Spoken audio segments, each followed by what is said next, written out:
For that purpose, we'd like to take a bit of a journey across the world. And I'm starting by going to New York, where we have Jessica Eliassi. Jessica graduated from the International MBA in 2002. She's working at Mars. And she, right now, note that it's the morning in New York, she's at Grand Central Station. And my question to her is, as Vice President of Strategic Initiatives at Mars, what skill sets do you look for when interviewing MBA candidates for potential roles on your team? Hello, Jessica. Hello, everyone. Hola a todos de Nueva York. Thank you for having me here. And I just wanted to share my experience since I'm currently interviewing several candidates for a role in my team on strategic initiatives. There are a few things that are critical to a role like mine. And the first that I look for is something called strategic agility. So the ability to break down problems, ask critical questions, understand tough challenges, and be able to think through them even if you haven't worked on a challenge like that in the past. Together with that then is really important something called perspective. So the ability to bring lots of different experiences, interests in different topics and different functions and different geographies into the conversation. Then some of the other things I look for is the ability to influence without authority. So how well are you able to work with people, whether they're more senior to you, more junior to you, in other geographies, in other nationalities, how able are you to work with them even without line management responsibility? How do you manage vision and purpose with them? How do you get them to want to work with you and to collaborate with you? And finally, one of the things I really look for personally is someone who's practical. So how are you able to translate that strategic agility and those perspectives into something really practical, something that actually can help us get the job done and get things done effectively and quickly? Thank you, Jessica. The next station on our trip through the world is Dubai, and we're going to hear from Mohammed El-Kashashi, who graduated from the International MBA in 2010. He's an entrepreneur. He is in Dubai, in the Emirates, and the question to him is, the IE curriculum is designed to stimulate creative thinking and not answers that come from a book. How were you encouraged to think outside of the box? Hello, Mohammed. Hi guys, how are you? Hello from sunny Dubai. So creativity at IE, I recall a very great story about that. I had a group of my students and my colleagues. We were doing our internship project. Indians, Russians, Peruvians, Americans, German, myself. I'm Egyptian. And we had a great submission to the professor, and she actually gave us a bad grade, very bad grade. And everybody was like, wow, what's that? And she was very clear on the statement of, mediocre creativity doesn't have any room in this world. In order, guys, to make it big, in order to break through the clutter, your creativity has to be big, out of the box. So she was pushing our boundaries once, twice, and thrice until we got it right. Not the first submission, not the second submission, but on the third and the fourth, we got it really right. And this was a very big lesson for me. What we thought was creative was not creative enough. We had to work on it. And all the brains together until we got it right. So thank you, IE, for the creative tip. You're most welcome, Mohammed. Next, we're going to hear from Virgil Esguerra, and he's going to take us to Singapore. Virgil is originally from the Philippines. He graduated in 2013 with his international MBA, and currently he is an emerging markets strategist at Rogge Global Partners in Singapore. My question to him is, what do you think is your competitive advantage over your colleagues who didn't have the IE experience? Hello, Virgil. Hello, bienvenidos a Singapura. Greetings from Singapore. Regarding your question about competitive advantages, I think IE Business School alumni, three come to mind. First is our appreciation to be for risk, taking risks. And I think this is, for us, Spain is half a world away geographically and culturally. And so I guess in this sense, we are, in a sense, self-selected to join a peer group of others that are, consciously making an effort to step outside of our comfort zone. So that's one. Number two, the second competitive advantage I would say is appreciation for diversity. At IE, we know very well we will have classmates from different walks of life, different business professions, different nationalities, and this all builds up to a big pool of different perspectives and ideas. And I think this is important. This is a definite advantage because in the world where that's getting more global, you have to develop that empathy in order to embrace the diversity, the globalization of business. Thirdly, the competitive advantage I would say is also important is openness to new experiences, and I think this this is important as a global mobile professional that should in essence allow IE alumni to be able to work anywhere in the world, be it Singapore, Hong Kong, London, New York, Shanghai, or Dubai. From my own experience, and like many of my classmates, I am from the Philippines, grew up in California, worked in Washington, D.C., New York, and ultimately Hong Kong. Took a break there to attend IE, and now I'm here in Singapore.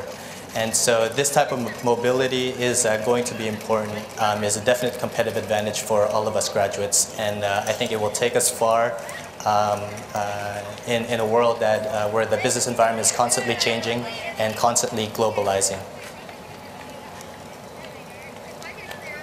Thank you, Virgil.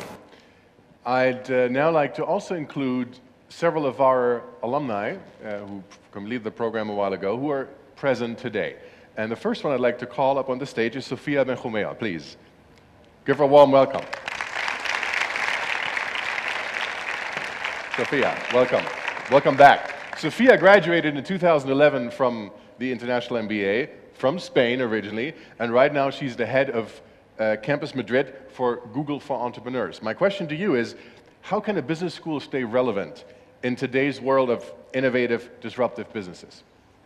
Thank you, Eric. Thank you all for having me, for inviting me. It's been a great journey, and I think to answer this question, we actually have to answer what is innovation. Innovation is all about thinking differently, going beyond, connect what has never been connected, thinking of new ways to solve current problems.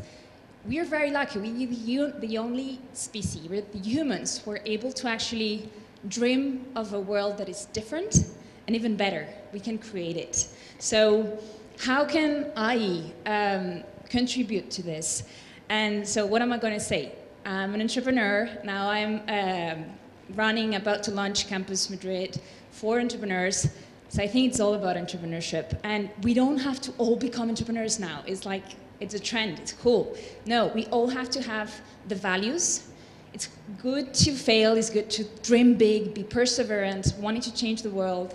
It's all about the skills also, having careful with the gap between what's going on in the market, what's the next thing, and what is being taught in the classrooms.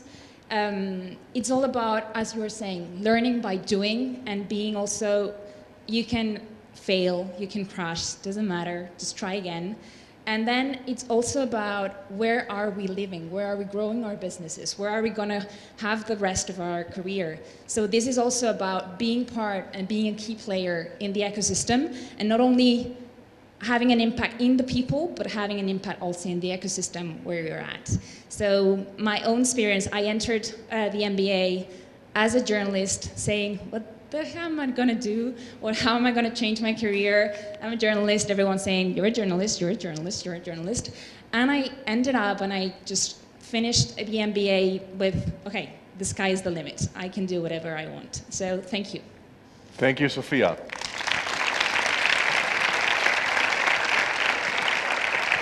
Thank you. The next I'd like to call up is Ignacio Quintanilla. Ignacio, please come up. Welcome. Ignacio, originally from Peru, graduated a while back, 1997, from this program. He's at BBVA in charge of all of business development for South America. My question to you is, Ignacio, originally you're a lawyer by training, and after your MBA at IE, you've been now working for 15 years in various strategic roles in banking. How has the MBA empowered you to become a transformer and create maximum impact on your company, BBVA? Thank you. Hi, everybody. And first of all, thank you to you and to the IE Business School for inviting me to this event. Well, yes, I'm a lawyer, and I'm working in 7 countries, 7 different countries, 7 different economies, 7 different political situations, 7 different markets. Talking about business models, talking about business strategy, talking about different products and different segments. And I'm from Arequipa. Arequipa is a pretty and small city in the south of Peru. How is it possible that I can work with all different countries around all South America and in other parts of the world with different cultures and with different topics? Because IE Business School is the answer. Because it's an international school, and with an international program, you can understand how talk with different cultures and with different problems and with different situations and understand it and have really good relations and really good ideas and really good business. So IE Business School really helped me to this work. Thank you, Ignacio.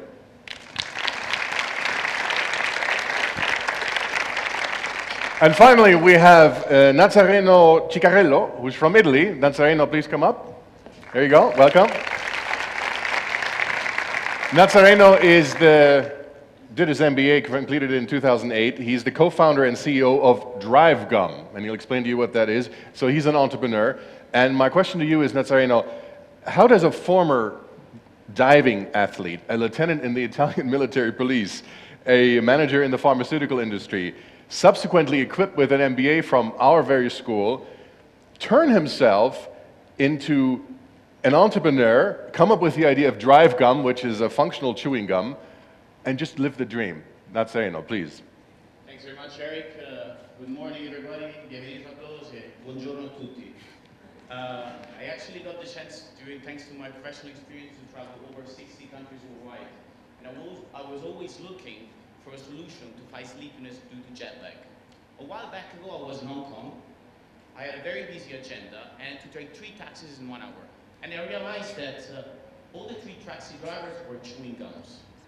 So I started thinking, I got curious, and I said, is that a coincidence? Is that a social habit? Or what it is? Did a few research and realized that there are clinical studies proving that the act of chewing helps people to stay awake while driving. So I tried to say, okay, the energy drinks market is booming. Why don't you find an alternative solution to coffee or to energy drink? So we decided, and we said, okay, let's launch something in the market which is sugar-free, but has very low calories, doesn't stain your teeth like coffee or tea, and also not needing an ideal temperature to be consumed. It's very easy to carry and very practical. This is how we started with Drive Gum. And to be honest, to connect this to my experience at IE MBA, I think that IE MBA wasn't only what I learned from my peers and my professor, but was above all, it allowed me to understand what I really wanted to do in my life. So I would say that the entrepreneurial spirit instilled in me from IE MBA and also the economic crisis was how everything started. Okay. Let's give a big hand to all of the 6 voices we heard. Thank you, Nazareno.